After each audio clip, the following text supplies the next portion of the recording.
One of Radio Norfolk's most colourful characters from the past has died after losing a battle with cancer. Philip Nightingale was a regular voice on the station back in the 1980s when he joined both David Clayton and Wally Webb in some big fundraising activities and events. He died at his home in Wells next the Sea on Monday. He was 66, and David Clayton joins us in the studio now.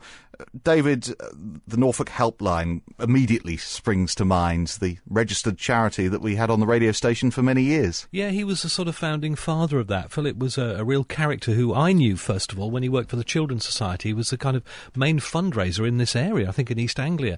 And we just sort of hooked up on the radio, and he was such a big personality on the radio that we kind of almost between us concocted a regular appearance for him to do something which we initially called fundraising, without the D, because it was usually something that caused a bit of mirth. And we did that in the early 80s on the Sunday morning show. When I stopped doing the Sunday morning show, he joined Wally Webb, and so the Helpline was born. And yeah, he sort of, in a sense, gave birth to it. He didn't stay in broadcasting, though. He didn't, I don't think, broadcast much past 1990. No, I think what he did for us was about the Sunday morning stuff, and he did a lot of that. And certainly he helped present the Norfolk Airline on a few occasions as a co-presenter. And I remember it was a rock and roll ride with Philip. He was such a character. Of people that you know, I've known through my life, he's the sort of chap who would brighten up a room when he walked in it. You know how some people can be mood hoovers. He was the absolute opposite. He walked in a room and you knew the fun was about to begin.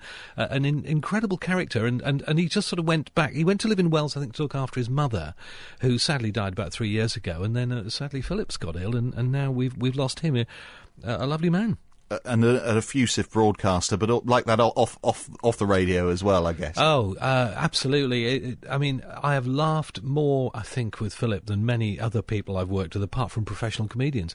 I'm sure he got people raising money for charity just by being huge fun with them, and he was just very good. And I understand from talking to someone in Wells just now that he was such a character around Wells. I certainly remember him having a strange German army jeep which he used to drive around in, and I believe it's going to form part of the funeral ceremony in a couple of weeks when his funeral is.